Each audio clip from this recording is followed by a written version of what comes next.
Vieną nuostabiai saulėtą pavasario dieną smalsučiai linksminosi Šiaulių bulvare. Niekas nerūpėjo ir rūpėti neturėjo. Tik staiga toptelėjo mintis, kad žaidimų aikštelės danga pagaminta iš perdirbtų padangų. Taigi vaikai, kuo daugiau rūšiuojame, tuo daugiau žaidžiame.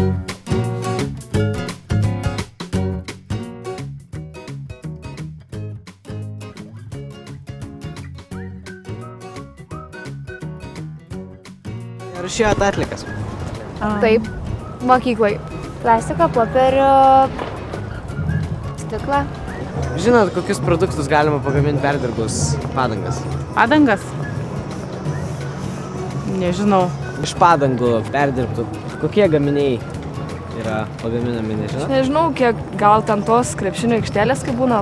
Gal žinot, kas iš perdirbtų padangų gaminama? Žinokit, nežinau. Tai vienas iš tų produktų yra va čia, šitas trinkelės, šitų supynių. Taigi, tėčio garaže radom 2 nereikalingas padangas ir dabar ieškom įmonės, kuri galėtų jas perdirbti.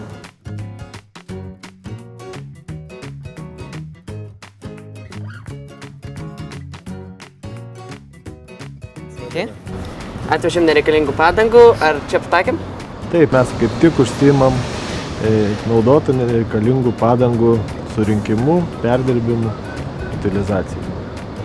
Tai labai smagu, vaikai, kad jūs atnešėt šitas padangas į mūsų įmonę, o ne išmetėt kažkur pamiškėje.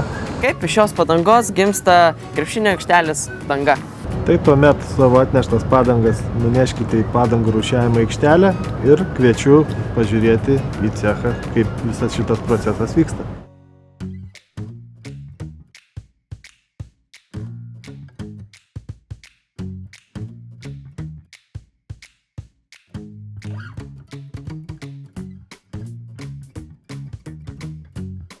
Pirmiausia, padangos patenka į aikštelę ir yra išrūšiuojamos. Išrūšiuotos padangos patenka į įrengimus ir yra smulkinamos.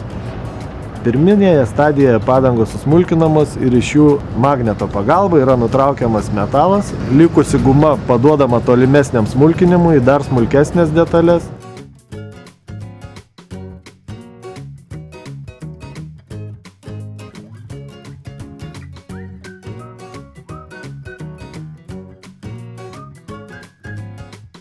Tai padangas skirstom į 3 dalis?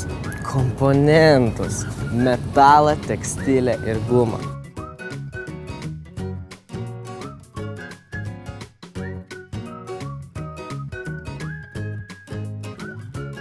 Ir guma yra galutiniam procese surūšiuojama pagal savo granulių dydį nuo 1 mm iki 6 mm dydžio.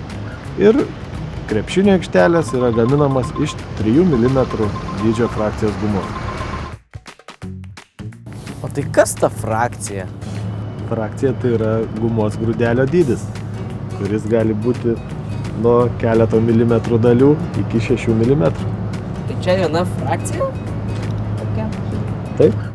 Dabar jūs esate trinkelių gamybos ceche. Visa, ką jūs matėt perdirbimo ceche, kaip yra perdirbimos padangos ir kaip mes gaunam šitas granulės, skirtas vaikų žaidimų aikštelių trinkeliams. Reikiamą storį trinkelės sumaišom.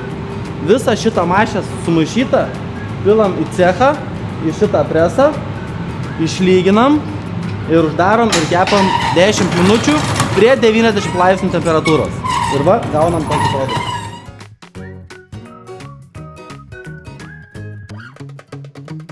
Kadangi aš mėgstu krepšinį, norėčiau žinoti, kiek apytiksliai padangų reikėtų pagaminti vienai krepšinio aikšteliai. Pagaminti reikėtų apie 12 tonų gumos, o 12 tonų gumos galėtumėm gauti maždaug iš 20 tonų padangų. Tai sudarytų maždaug 2 sunkvežimius. Oho! Kiek padangų surenkat per metus? Per metus mes surenkam apie 16 000 tonų padangų. Iš jūsų atvežtos padangos matot, ką mes galim padaryti ant šitų trinkelių ir toliau jūs galite sėkmingai žaisti, tausodami savo sveikatą. Taigi neapsileiskit ir nešiukšlinkit gamtos, o naudotas padangas vežkit pas mus. kuria mes padarysim šitokią produkciją.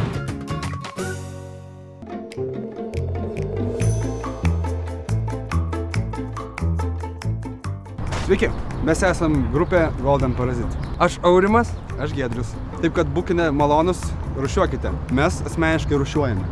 Dažniausiai be abejo tenka rūšiuoti plastiką, popierių ir stiklą. Tai yra pagrindinės 3 tokios buitiniu būdu atsirandančios atliekos. Taigi, mėly vaikai, norime jums dar kartą priminti, kad būtina rūšiuoti. Nes augant pramoniai, augant vartojimui, šiukšlių darosi vis daugiau. Vis daugiau šalių susiduria su didžiuliam problemam, kurios yra būtent dėl nerūšiuojamų atliekų. Tai kenkia mums, tai kenkia mūsų žemei. Ir noriu priminti dar kartelį, kad rūšiuokit, nes jūs padedat mūsų planetai giliau kvėpuoti. Būkite geri savo, būkite geri savo draugams, artimiesiems, būkite geri mūsų visų motinai žemei.